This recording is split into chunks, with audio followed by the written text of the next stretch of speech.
Hare Krishna, dear devotees. Thank you so much for joining us on the Highest Wealth podcast. And today we have the great fortune of having Srimati Rādhikā Dāsī, who is a world-renowned Kirtaniya, also a wonderful artist. She knows Odissi dance, many other types of dance. She's a musician and she's a Kirtaniya. But more importantly, she's also my dear god sister and a disciple of Śrīla Bhaktivedānta Nārāyaṇa Gosvāmī Mahārāja, Śrīla Gurudeva. So it's my great honor and fortune to have her on this podcast.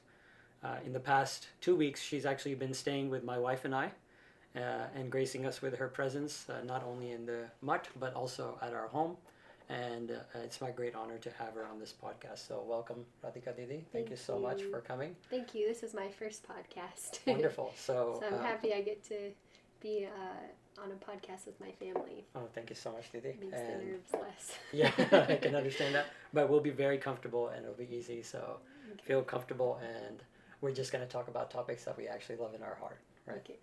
So Didi, thank you again for coming. And just, I wanted to start off by asking you a little bit about your life. You've talked to us about it, and I think it's such a fascinating, about your family, how they met Śrīla Prabhupāda, how they met Śrīla Gurudeva. So I'll leave it to you, Didi. Please kindly tell us a little bit about your history and how you came to this movement. Okay. So my grandparents, they are actually Jewish by birth from my mother's side, and my father's side is Indian. But my grandparents from my mother's side ended up taking, I think, one of the early Bhagavad Gita classes that was happening in the West in 1966. It was like 66 or 67, just when, Śrīla Prabhupada had come. And actually, prior to the Bhagavad Gita class, my grandmother had hitchhiked to San Francisco, and she was in college, and she happened to be at the first ever Rath Yatra to take place in the United States. And she was literally just walking down the street, and she saw the devotees distributing prasad, and she thought, I want to do that. So she bought a bag of popcorn and started, handing it out to people.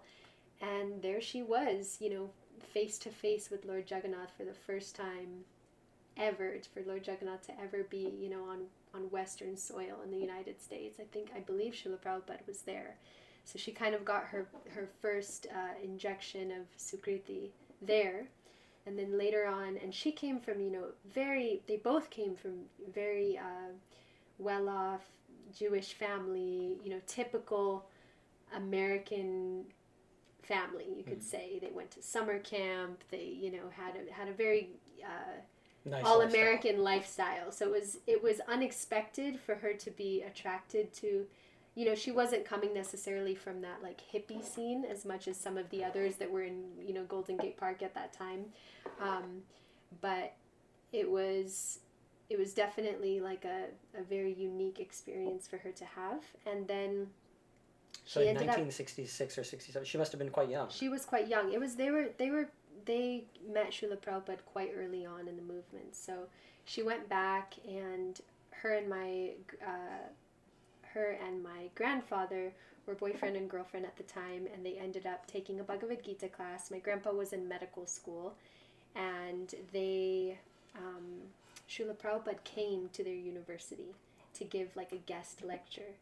And she always tells this story. In fact, there's an actual thorough Prabhupada Memories video on YouTube where she's telling, the whole story. But basically, Śrīla Prabhupada came to their Bhagavad Gita class, and almost every single person in their class ended up becoming a devotee after that.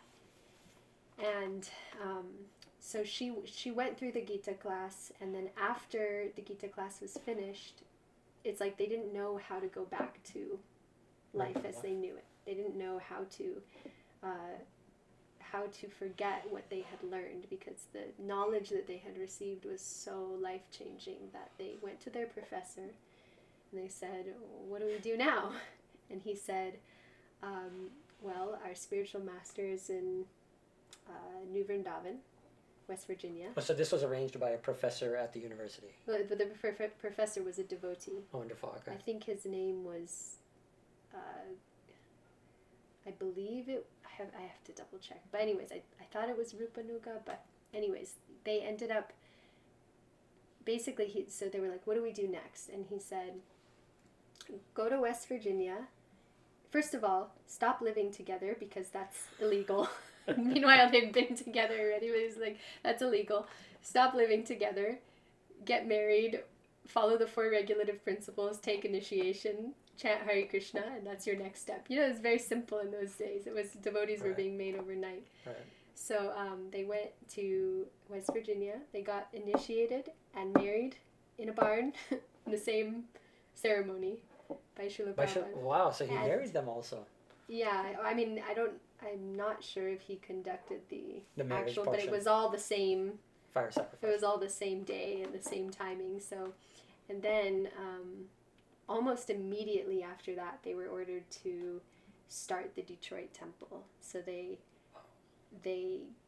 basically went to Detroit, and they're brand new, completely brand new, and they ended up starting a temple. My grandma says that they were driving into Detroit, and they looked at each other, and it was like this moment where they were like, she says, can you believe that none of these people know who Krishna is?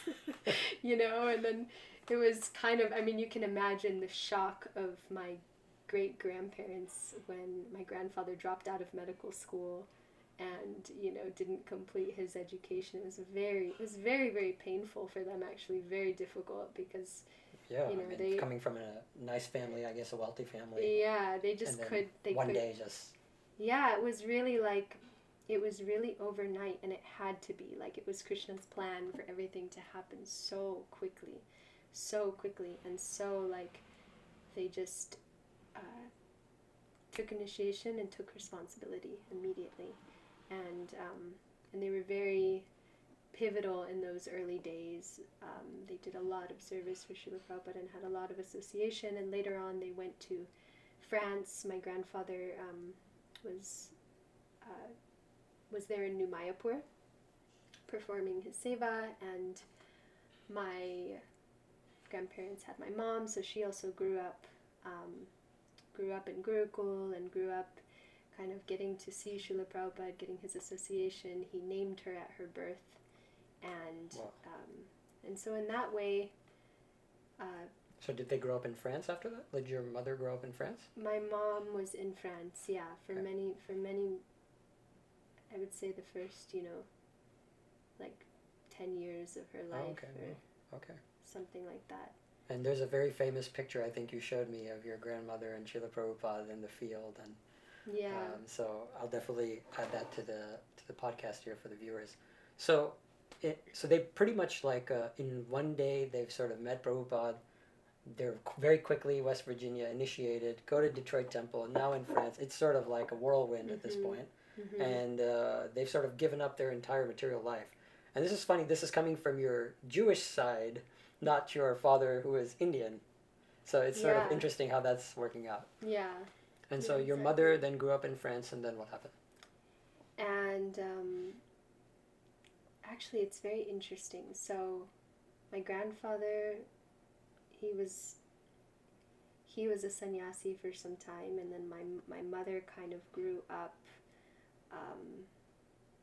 in the shelter of the Gurukul, very, very sheltered. But she did have an opportunity to go to India a few times in her childhood, and one of them was in 1981 when Śrīla Gurudeva installed the deity of Śrīla Prabhupāda in Krishna Balaram Mandir. It's a famous picture where Gurudev has his arm up in the air, and you can see the big golden deity of Śrīla Prabhupada. So,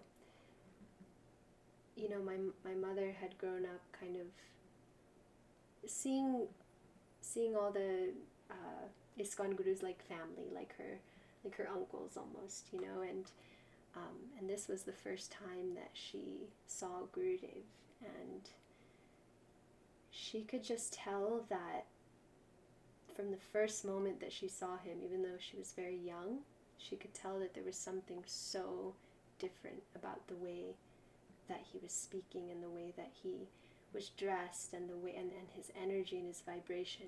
She said that for 1 hour he just kept saying Śrīla Bhaktivedānta Swami Mahārāja. You know, she had never even heard Śrīla Prabhupāda's name said in that way with that kind of power, and it made an impact on her, but she didn't have the words to know what it all meant, and she didn't realize until many, many years later, after she already had met Gurudev and taken initiation, that it was him, and that she had seen him many, many years earlier. But that impression was very strong in her heart, and she, you know, for many, many years after Śrīla Prabhupada had left, there was definitely this sense of like a vacancy, and like, you know, what will I do now? Because she saw Śrīla Prabhupada and experienced him in her childhood. And I remember she tells too how when Prabhupada left, because they always used to worship Śrīla Prabhupada's photo, so when they said that Śrīla Prabhupada left, she actually thought that he just went back into the photo, and it took her a while to understand what that meant. But then of course that, you know, so for many years we were, I guess you could say in a sense, kind of displaced, like orphaned almost. Huh? Like orphaned. Yeah, or in some emptiness. sense, like what's next, and my mother one day, she was really in a state of very deep prayer, and like what does it mean that you are Jagat Guru? Like she was in almost a desperation in her life to have Guru in her life.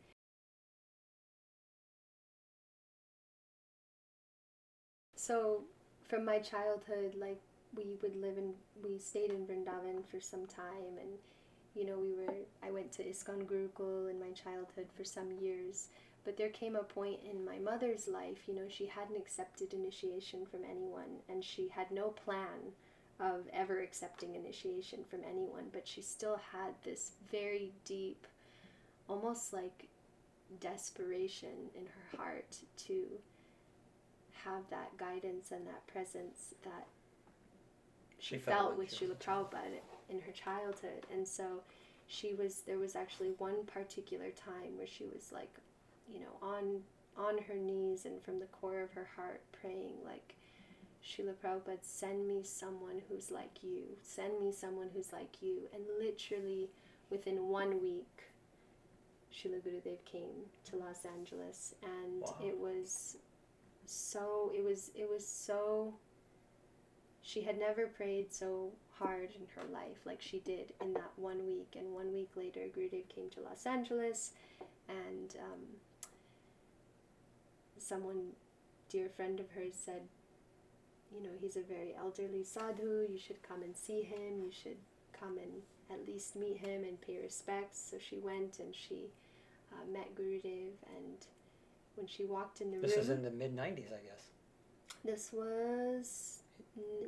this was, I think, 1998. Okay. So it was about 2 years Gurudev had been coming to the West. Mm-hmm. I think I was about 8 years old.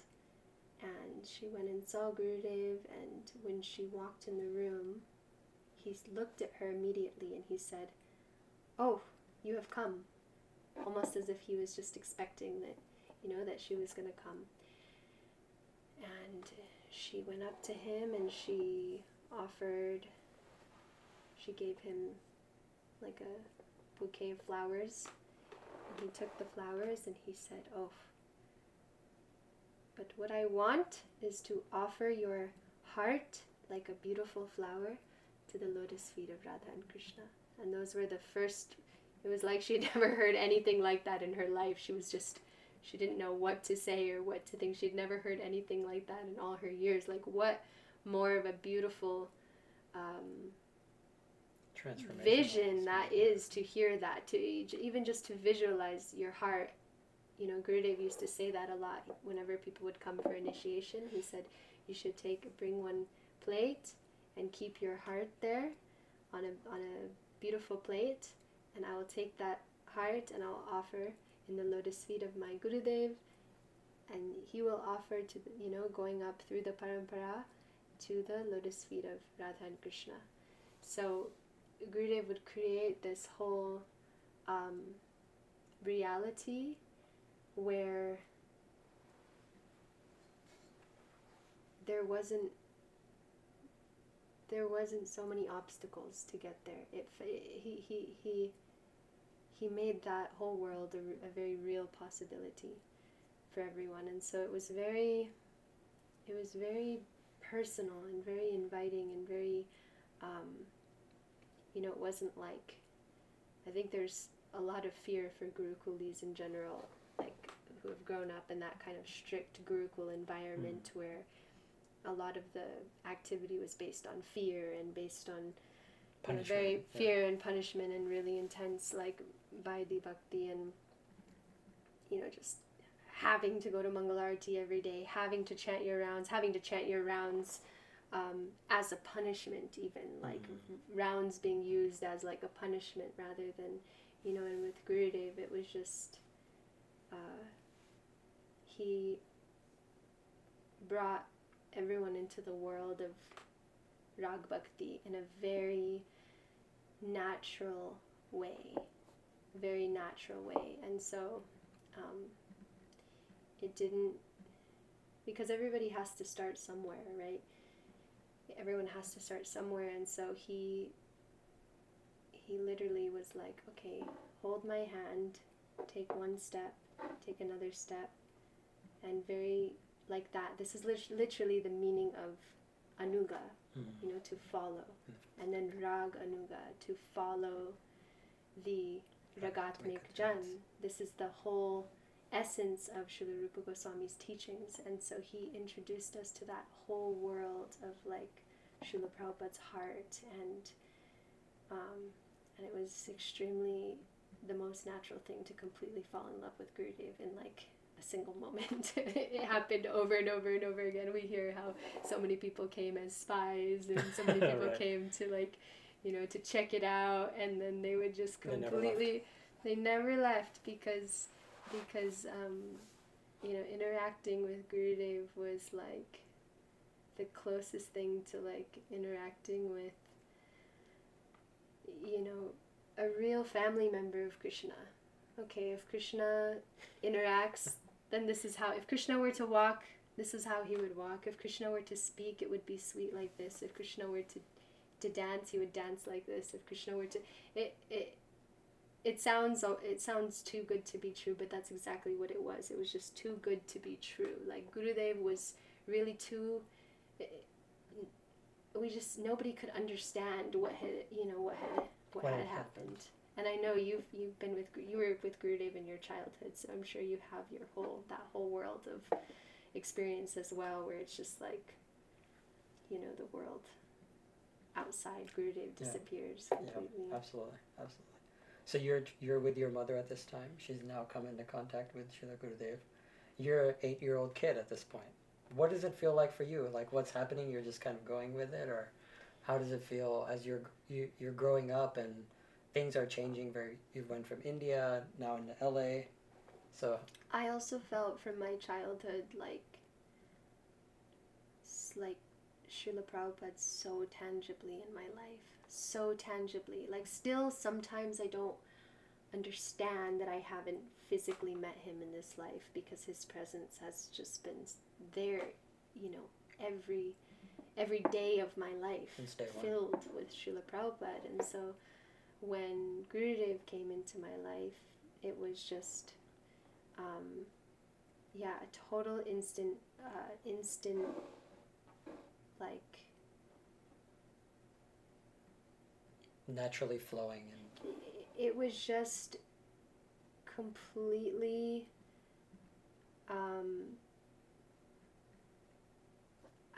I don't have words, because I don't have words. I mean, it was just completely out of this world. Like Gurudev stepped out of the airplane and everybody was singing Namami Nandanandanam, and it was just the energy and the vibration and the literally just the prem atoms emanating from his body and the radiance emanating from him was so profound that like 5-year-old children would be weeping. Just when he would leave, they would cry. Why? Because, and he had this way of making like even a small child feel so loved and so embraced into the warmth of his heart, you know. He was so personal and so loving and so caring. And so my mom had said to me, this is a very dear friend of Śrīla Prabhupāda's who has come. And then everyone was calling him Gurudev, and I don't know how it happened or how I was you know, when you're a kid you don't have, I mean, some kids are quite shy. I was not a super shy kid. I got shy over time, but as a kid I was quite rambunctious, and you know, all of that Aishwarya wasn't there yet. So I just, right. Gurudev was walking out and I heard everyone was calling him Gurudev, and I also had heard that one of my schoolmates from the ISKCON Gurukul had taken initiation. And at such a young age. At such a young age. So I thought, I want initiation too. That sounds cool. Right. So I just, I told my mom that I wanted initiation, and then she said, well, why don't you go up and ask if he'll be your Gurudev? So I just literally, I'm seeing him for the first time, and I just literally like went right up to him within like 2 minutes and was like, will you be my Gurudev? Oh, wow. And then he just like, you know, popped his head and said, well, certainly, you know, certainly. And then my mom said, can you ask him for the cotton in his ear? Because, you know, he has the chandan that they offered to Thakurji that he keeps there. Oh, right here, yes. Yeah, right. So I asked him, can I have the cotton behind your ear? So he took it out and he gave it to me.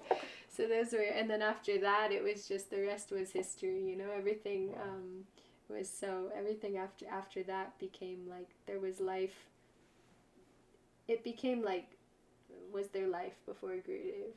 And was there life after Gurudev? You know, it was just, Gurudev really became life. Our life, for sure. It was like, so, whether it was, whether I was aware of it or not, it was just the compass and the center and the sun.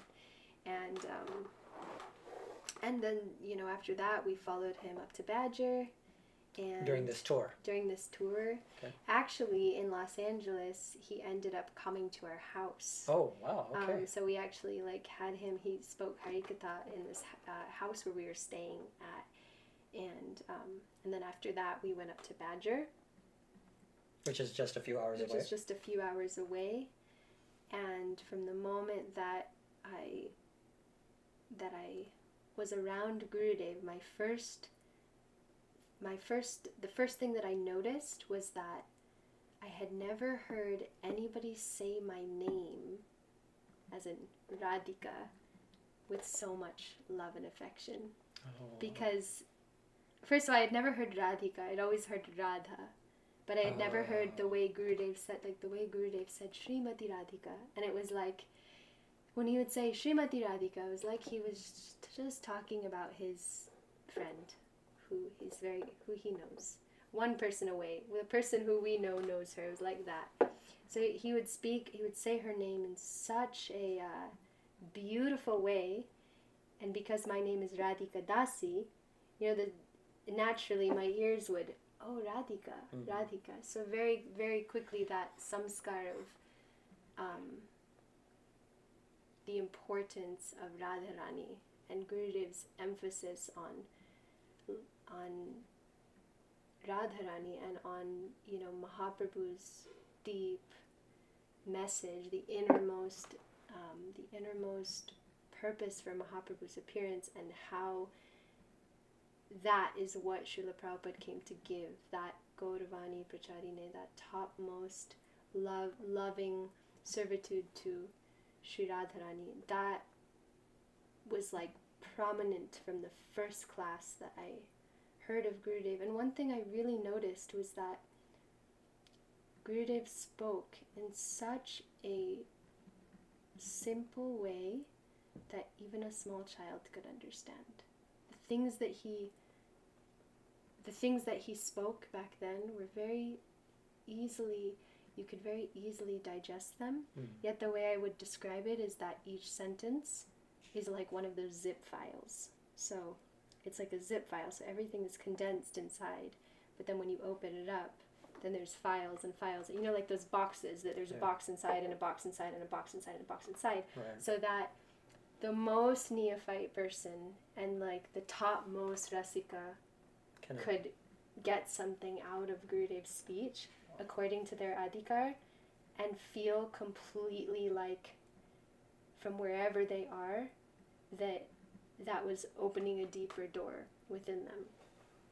And so that was really, it was like essential truths that he spoke again and again and again and again, like don't criticize, like Trinadapi Sinichana, be humble, be tolerant, you know, be like the gopis, sing Govinda Damodara Madhaveti, like serve all Vaishnavas, don't be sectarian, understand the true mission of Śrīla Prabhupāda, understand the true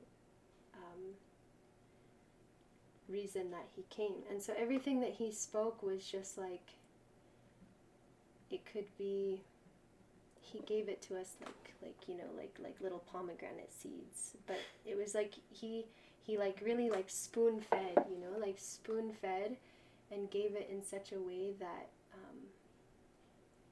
it was just so complete. It was so, it wasn't too much to digest, and it was enough to want more. Exactly. It was that perfect, like leaving you wanting more, leaving you with greed, and yet giving exactly what's needed in that moment that's relevant for your bhakti, and very, very, very grounded in reality, and very like that was the first thing that I saw with Gurudev, is just his like complete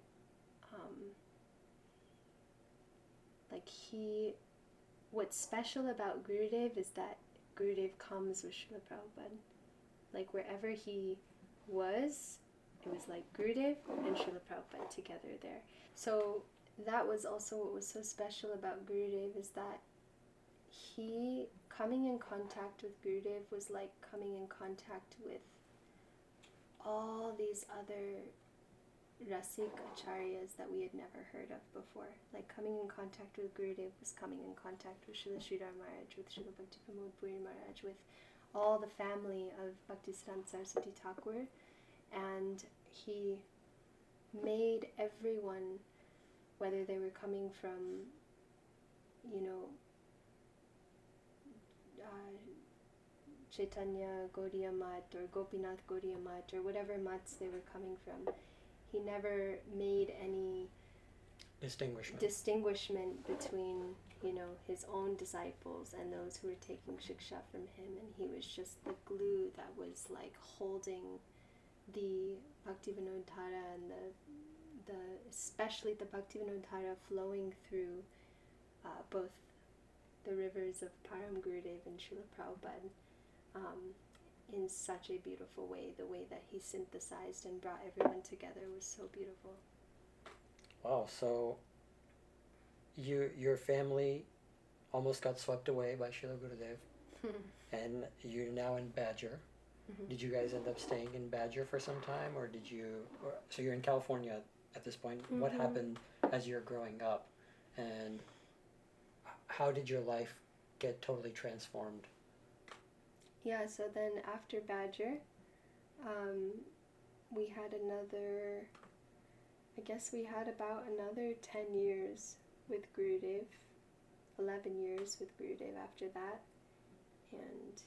and he would come every year? He would come every year. Would you also go? We would also go on parikrama. For me personally, it was like having Gurudev, you know, through my teens, which was so... Yeah, that's when you met my wife, right? At parikrama, you met so many people, so many devotees from around the world, I think. Yeah, exactly. So those teenager years are probably the most common years where people sort of fall off the track, or where a lot of things get in the way, but you seem to be continuously associating with Gurudev throughout the year.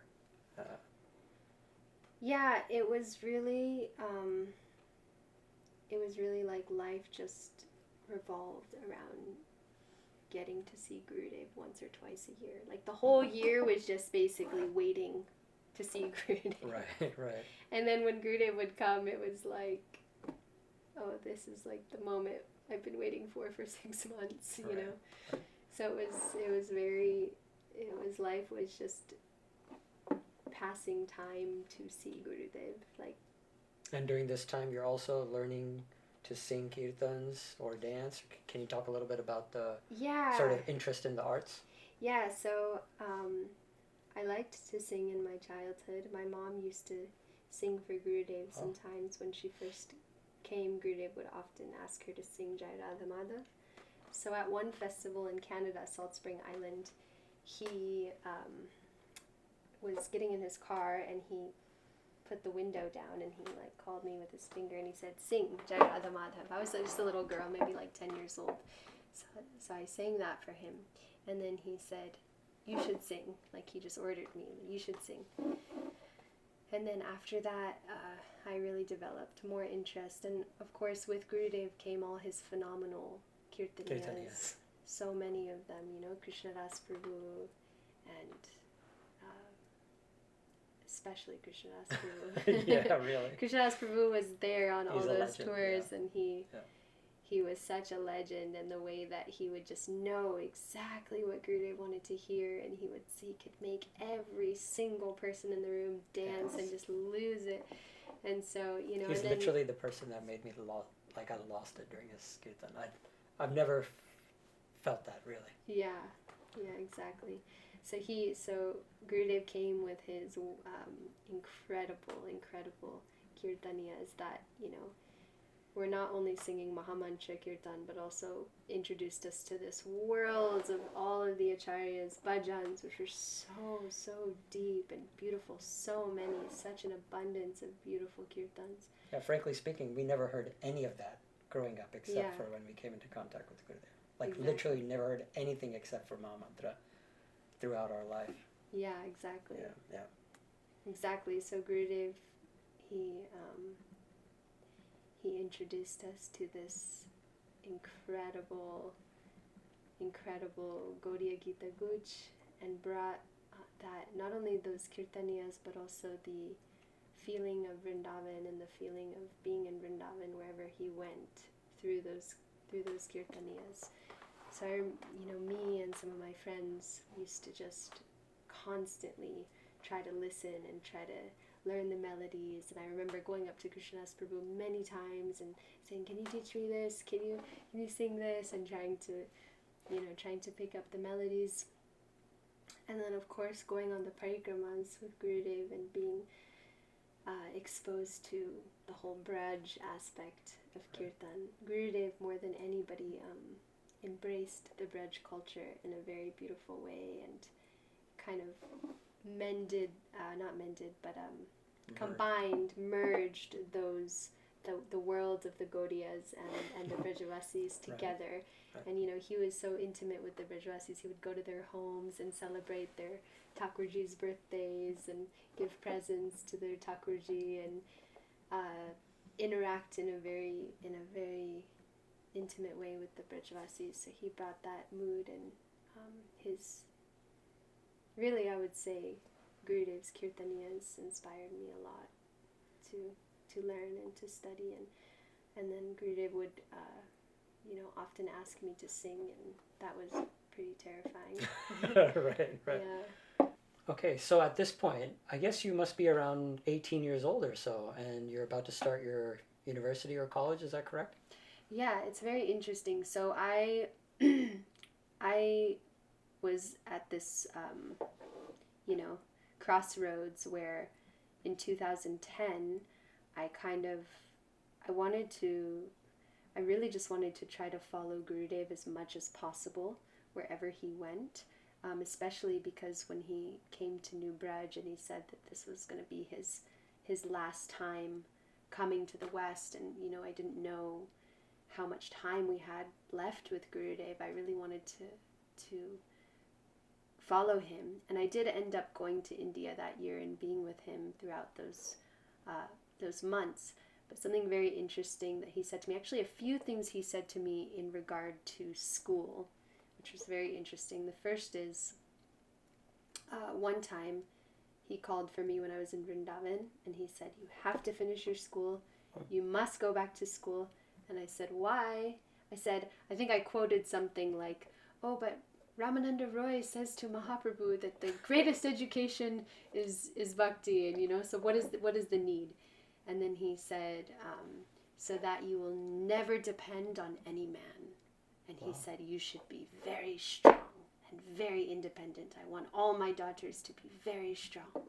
So this was, this empowerment was very much there.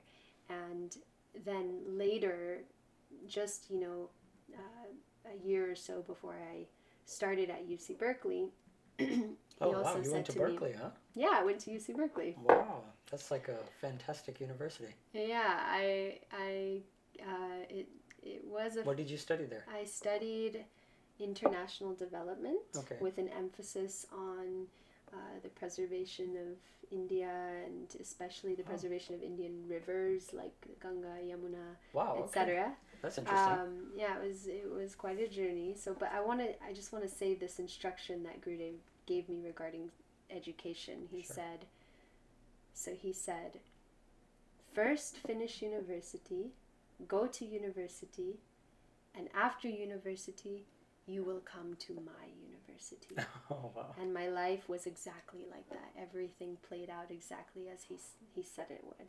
So I did after, I believe in 2011, I was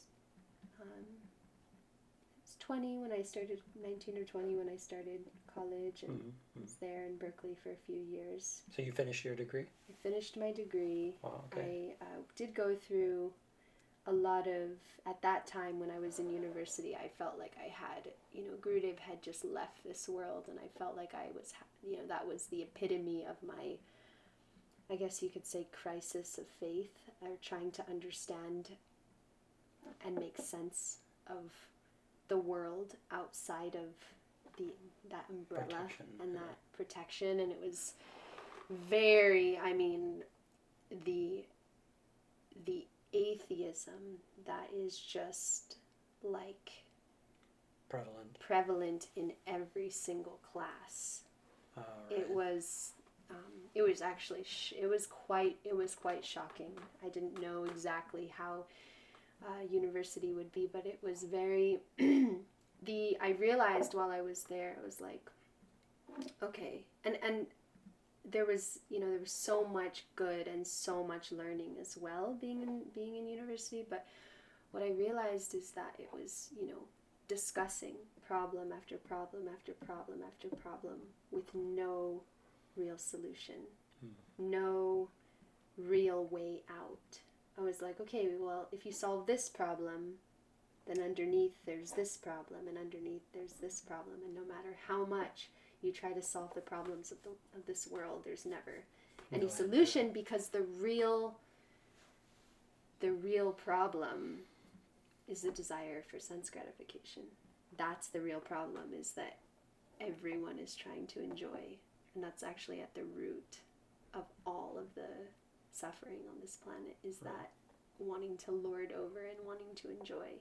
So it was a very interesting time in my life. I definitely, dabbled in all of the isms. I got really involved in like Black Lives Matter, and really involved in like the feminist movement on campus, and I felt my fire of activism coming out a lot in those years, which is something I hadn't really experienced in my life. Like just the whole world of, okay, so outside of this protected space, that a sangha that I've grown up in, there's this whole world of knowledge and information, and that was really very interesting.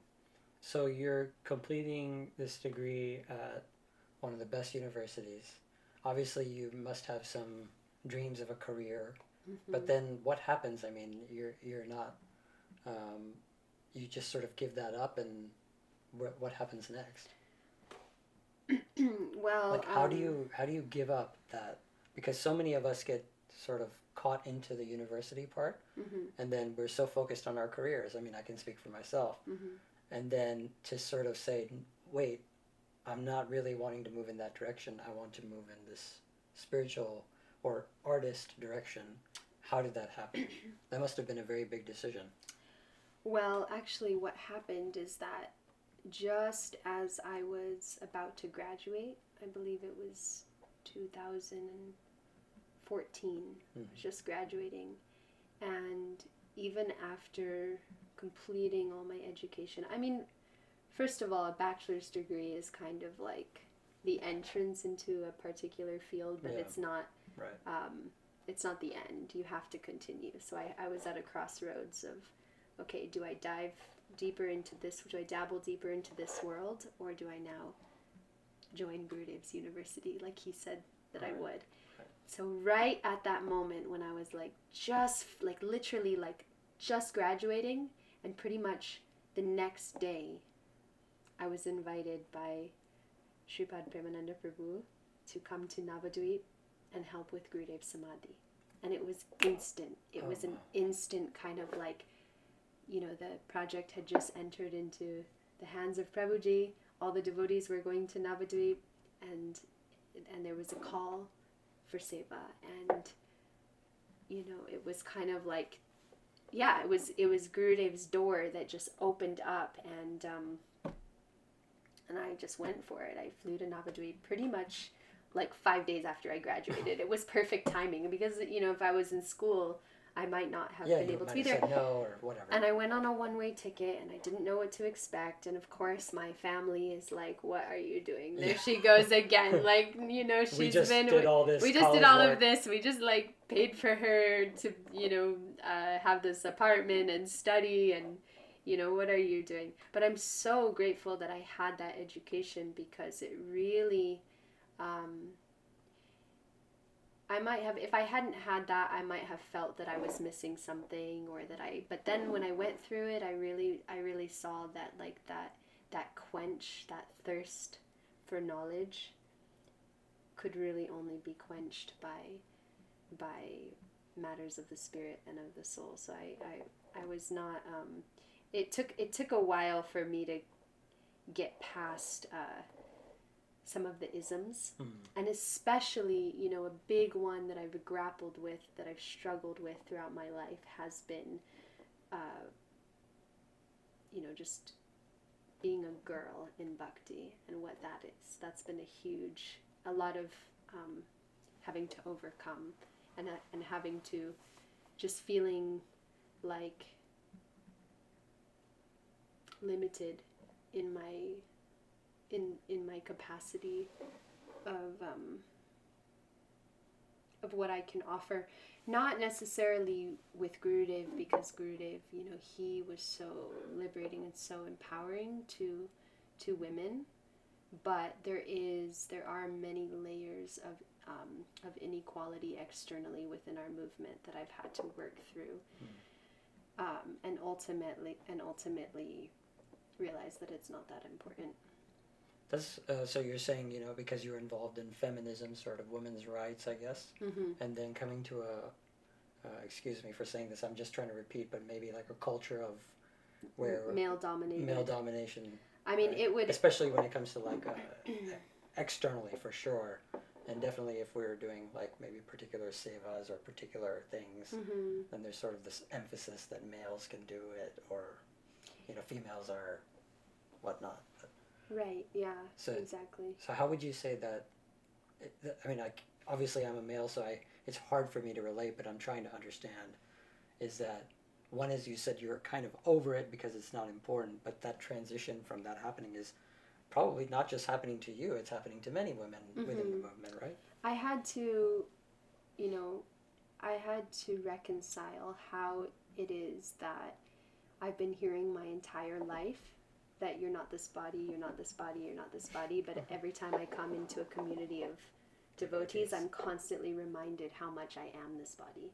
And so that was very difficult. I mean, everything from just like, not being able to sing in certain places around, in ISKCON, Vrindavan, women are not allowed to sing in different temples or mats. Traditionally, women are not able to, empowered to sing, which was very different from how I grew up. And I had to go through a lot of that in India, and especially I think in India. Yeah. I had to go through a lot of that in India, and a lot of just feeling like, being an outspoken, kind of strong-willed, vocal about my thoughts or feelings, or in general, because that's nourished in university, essentially. It's very nourished. And I noticed that in India in particular, like I noticed that in the schools, even like when I volunteered with children in the gurukuls and stuff, I noticed that like girls in general are not used to being asked what their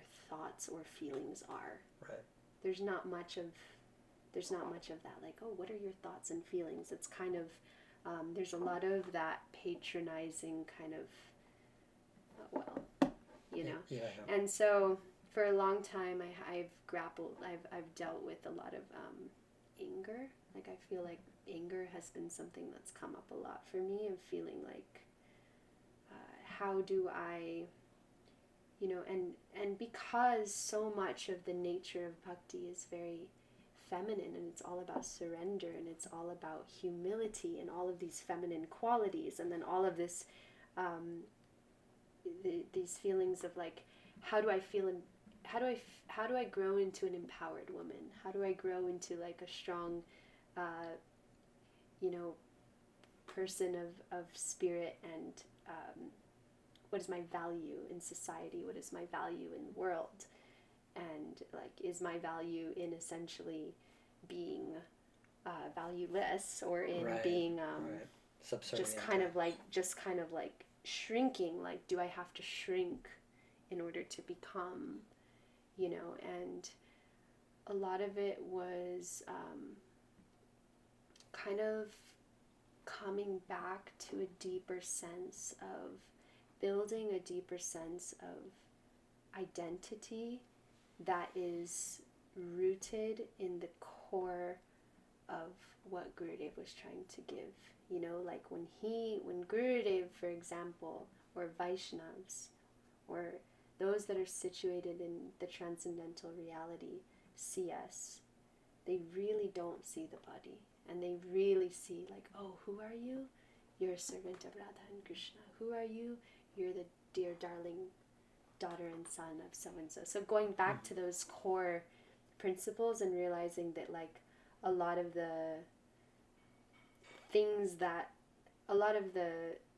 come up in in the temples or in the institutions that seem like bhakti are actually just there to distract us, and they're not they're not the dogma and the barriers and all of that is really just there to actually make us go deeper, and make us stronger and more resolved, and there's actually no obstacle. Like, I realize there's no obstacle. Like, if I want to sing anywhere, even in ISKCON, there's no obstacle. I can just go and sing in front of Thakurji. There's no one can stop me. Right. It's not necessarily a public thing in the first place. It's not a public thing. It's not for anyone. So is your, I guess, your message to women in regards to this topic, that ignore the external parts, go deeper in the bhakti and understand what bhakti really is? And is it that has nothing to do with the body anyways? So don't let these external factors affect you? Is that my understanding? Yeah, I mean that it's like you don't have to sit around and wait for someone, for a light doesn't sit like around and wait for someone to tell the light to shine. Mm-hmm. The light just shines. And so that is the liberation, is just allowing yourself to be kindled by the Vaishnava's light, by Gurudev's light, and they can do anything. They can take anyone from anywhere and bring them to that place of full empowerment. And really, like, that's a whole other topic. Right. In relation to the feminine aspect, there's also the aspect of like, okay, we're taught to be more humble than a blade of grass. But in that humility, are we honoring, taking care of our bodies, minds, spirits? Yeah, it's like they say humility is not weakness. Right. Where are we just spiritually bypassing and not taking responsibility for the way we show up in the world, the way that we come into being the most graceful person that we can? Because really the path of bhakti is all about authenticity. There's no other way to come before Vaishnavas and Krishna but to be 100%, because they can see everything anyways. So it's like, who are we cheating? Even if we we show up, we are, I can't even explain how many mistakes and blunders and offenses and different things that I've made over the years in just learning how to be, and then how to ask for forgiveness, and it's like we have to allow ourselves to be babies, and then to gradually go through that purification and just be authentic, be real, Great Vaishnava in Vrindavan said that. He says, if you're a drug addict, just come to me as a drug addict. Don't come to me as a sadhu. Just keep it real, Keep it real. Show up real. So I think that's a huge, there's the ideal, there's the standard, the golden standard. There was a lot of pressure on me and my friends growing up to be like literally perfect, pure devotee Prahlad Maharajas. Not necessarily from my parents or anything, but there was just so much pressure on, you are the future, this is how you have to show up and be. And then at a certain point you have to kind of like unlearn everything and relearn it in a way that is like tangible and experiential, and like, oh, this is what that means, or oh, this is what that means. I went through that a lot. Gurudev said to me one time, he said, he just came up to me out of the blue randomly, and he said, like, don't be angry. Give up your anger. And I was like, I don't have any anger, and then one by one, it was like a mirror coming up, and that, all of that is like the human experience, what we get out of feeling our feelings and showing up with the big feelings that we have as humans. All of those feelings can be channeled into something higher. All of those feelings can go through fire and then become purified, and that is the world of bhakti, is like learning to dovetail, learning to work within, with the it's not just a bunch of sheep following in a herd. Like, I personally feel that Krishna likes all the variety of weirdos out there. However they come.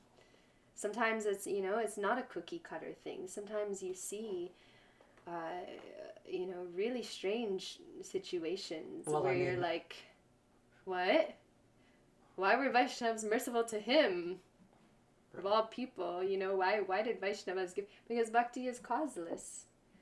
It's just like they can do what they want to do. They can do. It's independent. It's not a you can have all the qualities of a devotee. You can have everything perfect, and yet, like, do your perfect qualities guarantee you bhakti? Do they weigh the weight of that? Or you show up as your messy self too, and you're like, okay, Krishna, here's my messy, broken heart with my karma. Here's all my loose ends, and please accept me. accept me, give me service, you know, and I owe it so much to the Vaishnavas after Gurudev's departure.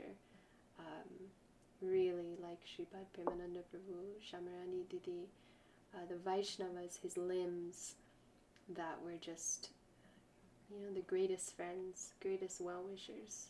Like Didi was saying the other day, like, you know, you fulfill all these, you go through all these different suits in this life. It was like a daughter or a friend, or, you know, and eventually, but like the Vaishnavas, they are the truest friends, because they don't want anything from us except our highest benefit. So yeah, so I got to go to Navadvip and participate in that seva, and that was, you know, the greatest blessing of my life, I would say. And then essentially you basically almost never came back to like a regular life. And in one sense, when you were saying that, the bunch of weirdos, I don't want to say you're a weirdo, but you're definitely one of the unique, you're definitely one of the unique stories, right? I mean, you gave up this education, now you're in Navadvip, you are doing this seva, then what happens next? I mean, tell us a little bit more about, you know, actual things that happened in life after that, because... Yeah, so what happened is we all were in Navadvip with Premananda Prabhu and many devotees, and then he had to go back to Vrindavan, and a group of us had to stay behind in Navadvip. To finish up to work on the samadhi. I was working on the dioramas of the different pastimes, especially the paintings of Shamarani Didi in 3D for the different like leelas in Gurudev Samadhi. So there's like Gaura Leela, Guru Parampara, Radha Krishna. So sitting with the artists, Shamarani Didi would send me corrections. I would relay it to the artists, etc., etc. Oh, right. So that, but that time, I was so restless. I had all this fire and all this energy, and I was there kind of like, I didn't feel like I had many girls or it was a very, very challenging time. I was like in the height of my Rahu period, you know, and I'm just like, Rahu's like spinning me in circles, and I'm just like, you know, and then, a very dear friend of mine said to me, actually, oh, you know why you're in Navadvip right now? Because you're in the worst part of your Rahu period, and if you weren't here under the protection of Śrīla Gurudeva, you'd be getting into a lot of trouble out there in the material world. But Koladvip, Varahadev is the master of Rahu. Is he? He counteracts Rahu. He saves this world from Rahu. Wow. Okay. So the whole thing was extremely mystical. And you I were kept there trying for to how long? go. I was there for about a year and a half. Oh, at least a year. I kept trying to go to Jagannath Puri, to go to Vrindavan. I was running. I was getting restless. It's my nature to move around. It's very hard for me to stay in one spot. I can see that. And the Vaishnavas were like, nope, go back, and it made me realize, like, nope, go back to Gurudev. Go back to his samadhis, you know, and that being there was very powerful. Just waking up, going there every day, sitting by his samadhi, singing, you know, offering food there. Such a powerful, I guess, beginning of his university, you could say.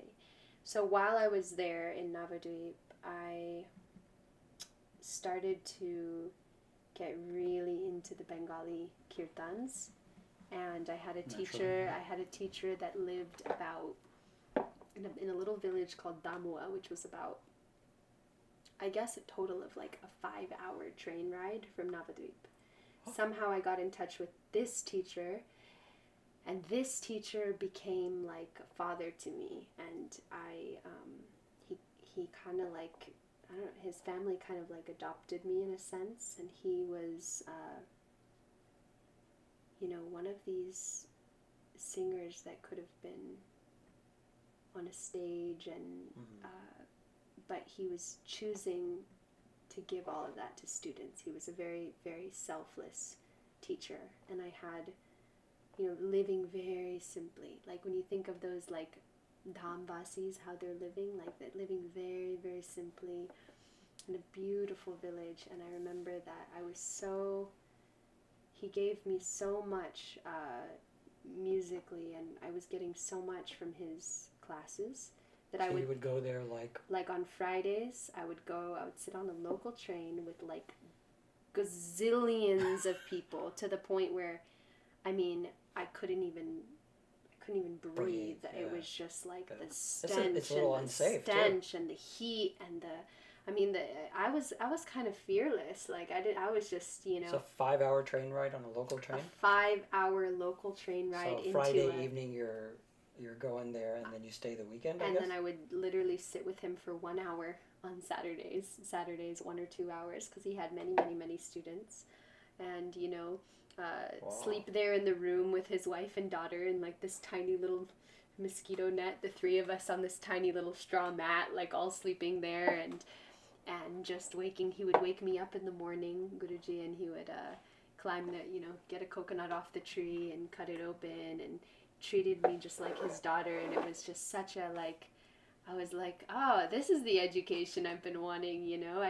That was another thought I had in university, is that even though I was going to do Gurudev Samadhi, I also had this deep desire to dive very deep into music and dance and the devotional arts, and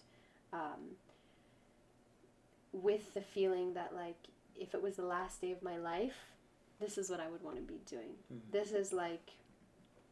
This is an ocean of ras. Like the art, the you know, this is nitya, this is eternal. In fact, I asked. So 5-hour train ride, 1 or 2 hour class, and then basically 5-hour train ride, and sleeping in the middle in basically a room on a straw mat. Yeah. For a 1 or 2 hour class. Yeah. That's a lot of dedication. It was, and it was. And you did this for like a year and a half? For a year, yeah. Wow. This is kirtan, correct? You're learning kirtans. Kirtan. Okay. And then what about, you mentioned dance also, so how did that happen?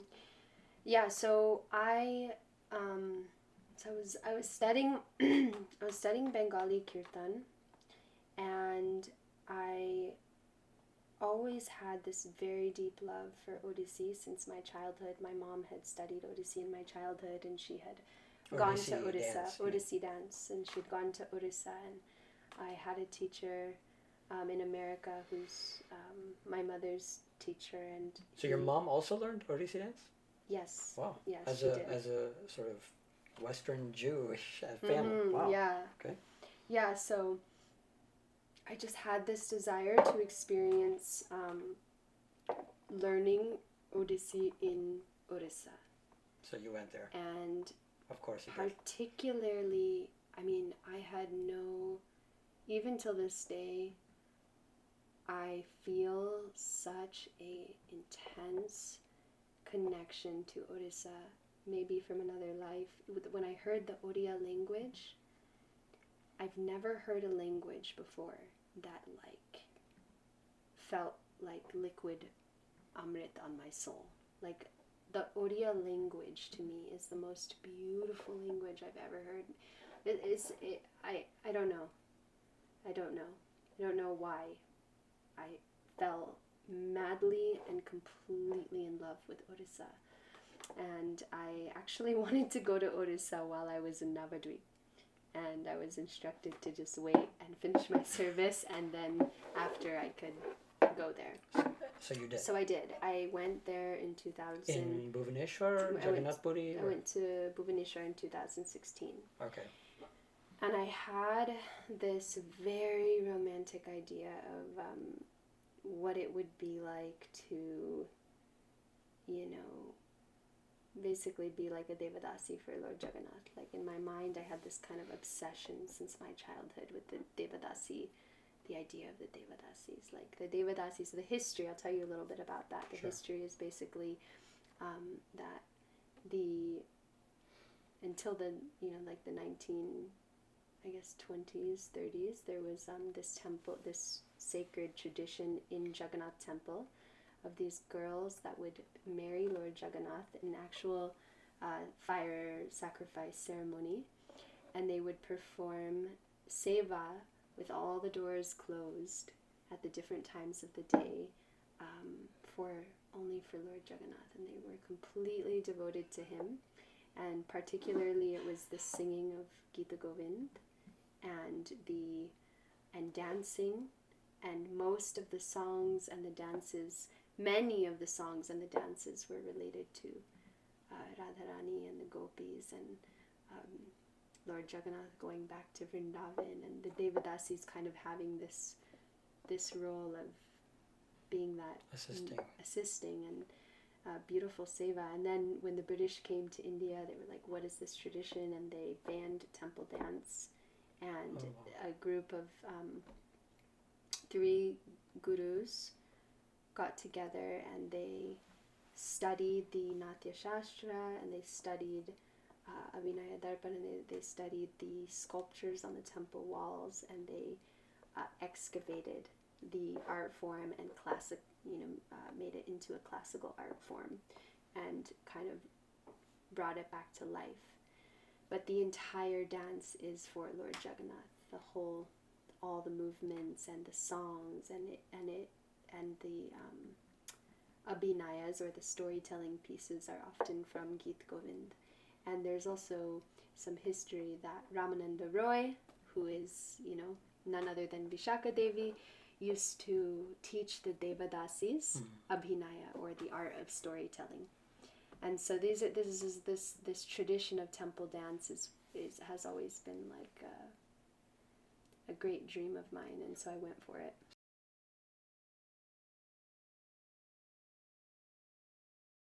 So you're interested in this sort of Odissi dance, and you're inspired by the Devadasis. Mm-hmm. So how do you actually go about learning it? I mean, do you just show up in Orissa and look for a teacher? How does it actually work?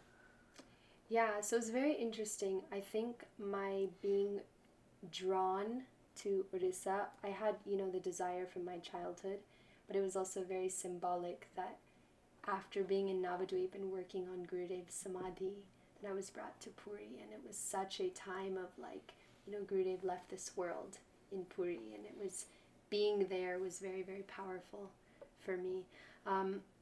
I was recommended by my teacher in America to go to a particular school. I ended up at Rudraksh Foundation, which is an incredible, these dancers dance probably 15 hours a day, 7 days a week. It's nonstop, and okay, that might be a little bit of an exaggeration. Yeah, but they still, dance a lot. Even if they did half of it. They dance a lot, and in front of this big, beautiful Jagannath, this big. So, I was like, it was a dream come true to study with them. I learned so much about life, and I learned so much about myself through that process, and just getting to wake up every day and literally offer my body in this kind of this. It was just such a deep sense of union with Lord Jagannath, and it's kind of very interesting because Lord Jagannath has always been so active. He's been so active in my life. He's been so active since the very beginning, since my grandmother saw him on that cart in 1966, Right. It's just... And even now you have a Jagannath deity at home, I think, right? Yes. That came to you sort of in a special way, I think. Yeah, yes. He came from Puri. He was there when Gurudev left, and they were his deities, and they came to America. He's following you around. Huh? Yeah, so it was such a wonderful journey, and I not only had the opportunity to study Odissi dance, but to dive deep into the poetry of the poets from Orissa that were mostly contemporaries of Mahaprabhu. And the poetry and the songs in the Odia language are all dialogues. They're all...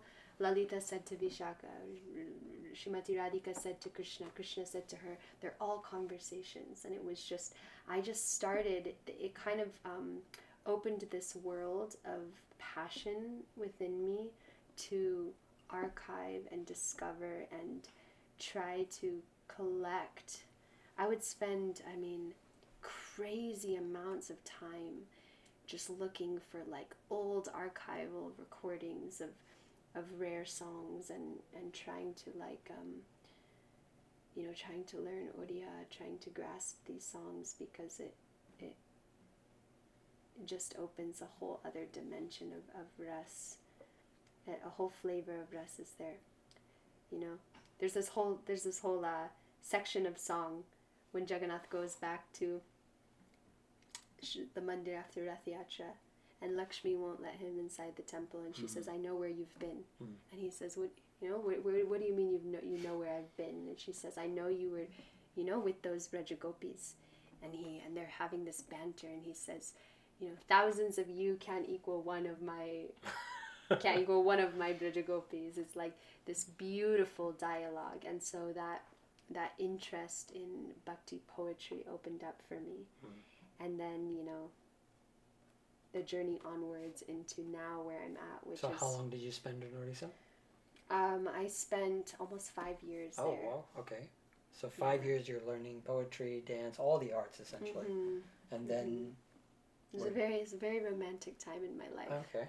It was actually a time in my life, unfortunately I did get a knee injury, very bad knee injury, which was very heartbreaking for me, because at that point, it was when I was starting to dance, and when I would dance, it would feel like I was flying. It was right at that point where I was like, I have wings, and I'm gonna fly. I was like at the peak. It was the most dancing in Orissa for Lord Jagannath.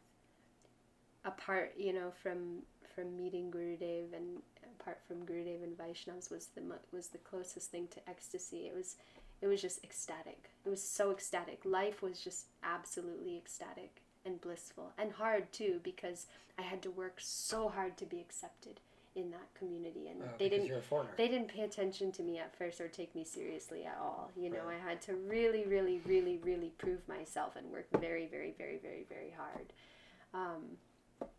But it was just such a joy. Yeah. So after Odisha then? And then after Odisha, actually 2020, I was going for a visit. I would always go back to spend time with Premananda Prabhu and be in Vrindavan all throughout the years. And, he would sometimes tease me like, "Oh, Lord Jagannath's going to make you a queen in Dwarka, be careful." So it was always this like, come to Vrindavan. I have such a deep attachment to Puri. Even now, if I think of Odisha, it's like, my heart. But I landed up in Radhe Kunj in Vrindavan right like the week that COVID broke out, and it was lockdown. Somehow it wasn't the plan to be there for so long, but my chapter in Odisha at that time kind of came to a close, and so Vrindavan transition happened nicely. So you're stuck in Braj for... Yeah. Well, that's not a bad place to I be. was in Braj, and it was super magical. Like the Yamuna, I was swimming in the Yamuna like daily. Like the Yamuna was coming back. She's always there, My but wife is there, by the way. It was She coming keeps back. looking at It was coming back, and the everything got clean. The animals were coming out. It was so quiet in Vrindavan. We were making thousands of chapatis every day we had permission to go out and serve the Brajavasis, and it was just so wonderful and special. But anyways, during that time, I decided to start this project called Voices of Braj, and it's something that I'm still working on, and it's very, very, very dear to my heart project. And it's basically interviewing and archiving the songs and the endangered arts of various artists from all around Braj. Oh. So I got to go around, after the main lockdown and meet some of these artists, and it opened up a whole new dimension of ras in relation. I realized there's these different regions in India, right? There's Rajasthan, there's then there's South India, and the bhakti arts, and the way that the bhakti arts are, the diversity in language and in style is just so amazing. Like the way that art is still being practiced as a service to Thakurji in the temples, or in, if you go to Srinathji, there's these Haveli Sangeet singers that are singing about Thakurji's Leela all throughout the day, at each and every time of the day, and that's their life. That's what their parents and their grandparents, and to think that like there's this whole rat race out there in the material world, and then there's this world, Thakurji's world, where there's still these people that are showing up every day to sing about Krishna, going grazing the cows, and that's what they do every single day of their life. And that culture of ras that is there in the bhakti arts, I want to try to meet all the pure devotee artists that are out there and soak up the wisdom, because that is what the spiritual world is. Like, I asked one of our Vaishnavas, what are the manjaris doing when the gopis are dancing with Krishna? What are the servants of Radharani doing during that time? They're not directly in the rasa dance. What are they doing? Right. Oh, they're doing the kirtan.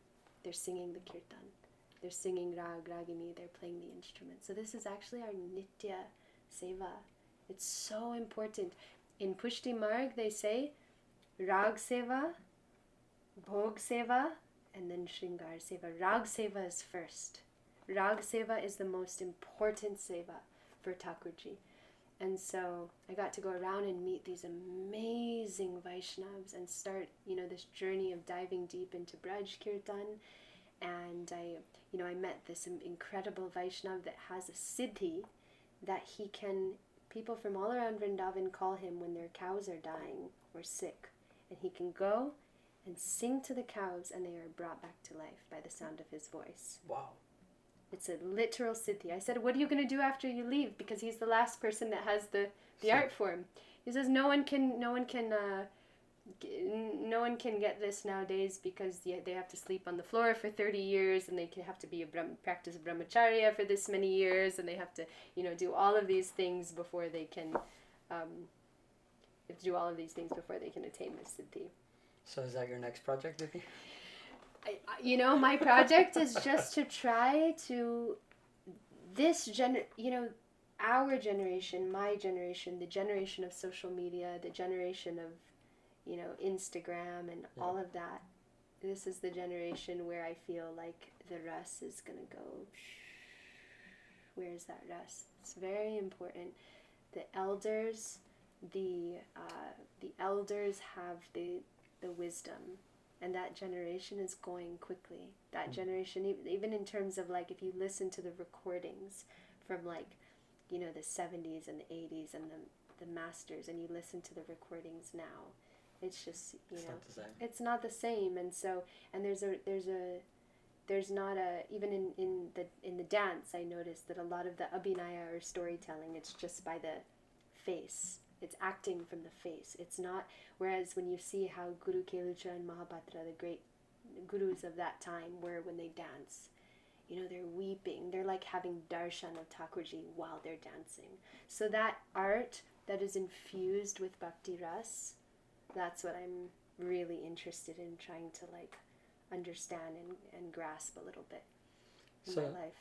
So Didi, like, there's so many people that are attracted to the arts, whether they be artists or whether they just be spectators. Mm-hmm. So, for example, in our tradition, mostly people are attracted to kirtan, right? That's the most prevalent form of art that's sort of widely displayed. Mm-hmm. So, oftentimes we see both the external parts of kirtan, but you're really diving into the importance of the ras and also the mood and the history, tradition of kirtan. Mm-hmm. So, since you are such a prominent kirtaniya in the Sangha, what would you say is the lesson that you would like for, those in our generation or even younger, for example, that are aspiring to be kirtaniyas or artists?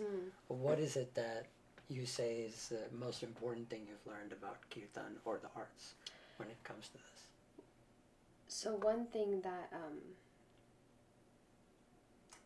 I heard from Shamarani Didi, because I was asking her, how do you how do you keep, you know, your mood right when you're doing kirtan? How do you not start thinking about, okay, how does my voice sound, and what are people thinking, and what am I, you know, how do you keep the mood right? And she said, always remember that you'll never be as good of a kirtaniya as Rupa Gosvāmī. And right. Remember the gopis singing Gopi Geet, and then automatically you'll have humility. So the greatest key is to have idols and teachers and gurus, even musically, because they keep you humble. And in their presence, it's not that we just wake up and we're suddenly humble. In the presence of a mountain, in the presence of the sun, in the presence of greatness, automatically you realize that you don't have much. And just, there's 64 arts to learn. And just to get even a tiny drop in that ocean of that is, you know, so difficult. So difficult. And in our prayers, in the prayers of our Vaishnavacharyas, there's so many beautiful prayers, you know, like yesterday we were singing, when will I learn how to sing from Vishaka Devi? When will I sit with her and learn how to sing? So the main important thing is always mood. And then of course, when we're working hard and we're disciplined and we are trying to cultivate the artistic aspect of the offering, it's the same as making a beautiful mala for Thakurji, or creating or making a meal. Everything that we're offering to Krishna should be beautiful. But the main important thing is the ras of the kirtan, the ras of the prayers of the acharyas, like the Vaishnavas say, making their prayers one with the prayers of our heart, trying to dive deep into the meanings and the mood of the acharyas' kirtans, essentially. In Mahamantra kirtan, you know, there's not a specific lila or a specific thing that's happening, and so when we're doing Mahamantra kirtan, that's the time to remember the meanings of all the prayers. But also it's important not to become lazy, because I also feel like a lot of people are like, oh, well, it's all about the mood, so it doesn't matter to learn it properly. No, take the time to learn it properly. Take the time to learn the pronunciation. You know, there's no need to be saying Krishna. That means Draupadi. Take the time to say Krishna. Take the time to say Radharani. It feels different when you say it nicely. Don't be lazy. It's like no one wants to be called their own name wrong. Yeah, take the time to do things nicely, like with, you know, that's one thing very beautiful about Pushti Marg that I appreciate. They do everything so beautifully for Thakurji in their kirtans. They try to make it as beautiful for his happiness, for his pleasure. I'm going to ask you one last question, if you don't mind. Yeah. So there are many devotees, including myself, for example, that are just not artistically very talented, in the sense, in the external aspects, like a nice voice or rhythmic talent or whatnot. So for those of us that are like that, sometimes we're attracted to those external parts because we recognize those parts when we hear nice music or perfect rhythm or a conjunction of instruments. So how is it that someone who's very musically inclined, they're naturally going to be in tune with that? So how is it that you sort of separate the external parts, especially when, even if you're not the one singing? For example, if you're hearing kirtan and you're hearing someone like with a coarse voice like mine. So how is it that, how do we overcome that need for being artistically talented yet still developing the right moods during the kirtan? How do we overcome the need for being artistically talented while still developing the mood? Yeah, so for example, with my coarse voice, I still love to sing kirtan and hear kirtan, but I don't have the artistic talent. So what about devotees like that? How do we make our kirtan more beautiful as you described? Well, kirtan, if there's sincerity, is intrinsically beautiful, no matter what, because the name itself is the supreme ornament. There's nothing more beautiful than Thakurji's names. I do believe that there's no such thing as okay, there's such thing as intrinsically talented, but I think that a person that considers themselves not talented just hasn't worked hard enough at trying to dive deep into the art because they think that they can't do it or they can't. But really, I truly believe that everybody is trainable. Everybody can train, and it's just about working hard. So nobody's ever going to be the best or the greatest, but you can be the greatest that you can be at something. And so as long as there's that, like, you know, the intention of trying to please, the mood. Gurudev said kirtan is the melted heart that's pouring forth through the voice. And we've all heard those kirtans of the, you know, the off-tune Brajvasis that are singing in the temples and clapping off beat, but they're so mood-filled and tears are in their eyes. And if ras is really there, you can feel it. It's you know, it's undisputable. Undisputable, exactly. So ras will always come through if it's there, but you can't fake it. If there's no ras and there's no mood and there's also no talent, then of course it's like right. you know what to do. Yeah. But still, you know, no matter what, if we to try is bhakti. So let me, I guess, from these last two sort of statements, the importance of guru or having elders' greatness brings our humility down. And then working hard, even if one is not intrinsically talented, by being trained or working hard under the guru, their progress can be made. Significant progress can be made. Of course. So now, Didi, I understand that you are also doing something like this, if I'm not mistaken. You are trying to train students, is that correct? And you are offering your services or offering some classes for devotees who are interested in being trained like this. So can you talk to us a little bit about that? Yes, I think it's just so important to, you know, I mean, even the greatest masters of anything in the world say, like, there's a book called Atomic Habits.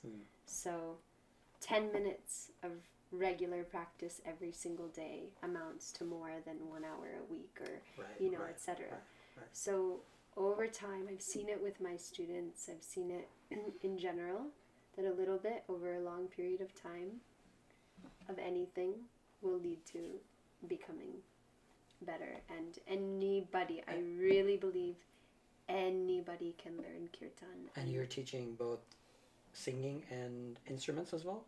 Yes. Talk to us a little. Which one?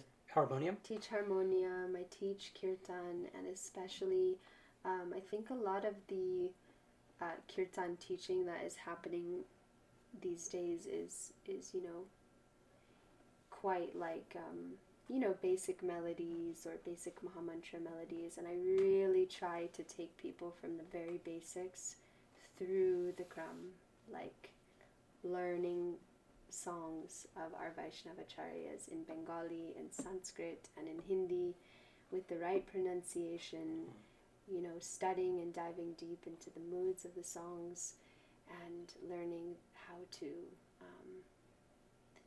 you know, just have a strong foundation. So it's like a 360-degree course, like whole inclusive, not just refining the voice. Mm-hmm. So I'm guessing that if somebody wants to become your student, they can contact you directly, or you have an online course, if I'm not mistaken. Yes. Which I'll definitely put in the comments, and viewers can reach out to you.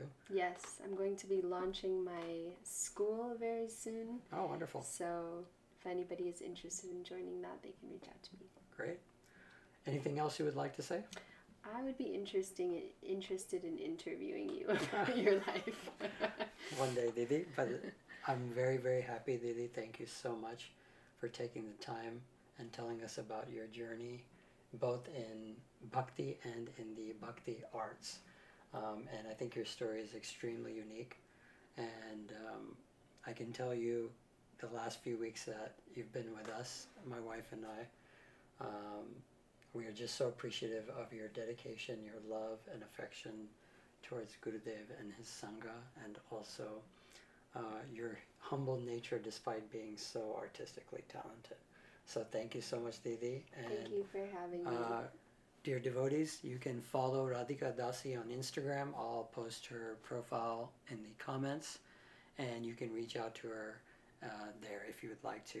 Thank you very much, dear devotees. Hare Krishna. Hare Krishna. Hare Krishna, Hare Krishna, Krishna Krishna, Hare Hare, Hare Rama, Hare Rama, Rama Rama, Hare Hare. Hare Krishna, Hare Krishna, Krishna Krishna, Hare Hare, Hare Rama, Hare Rama, Rama Rama, Hare Hare. Hare Krishna, Hare Krishna, Krishna Krishna, Hare Hare, Hare Rama,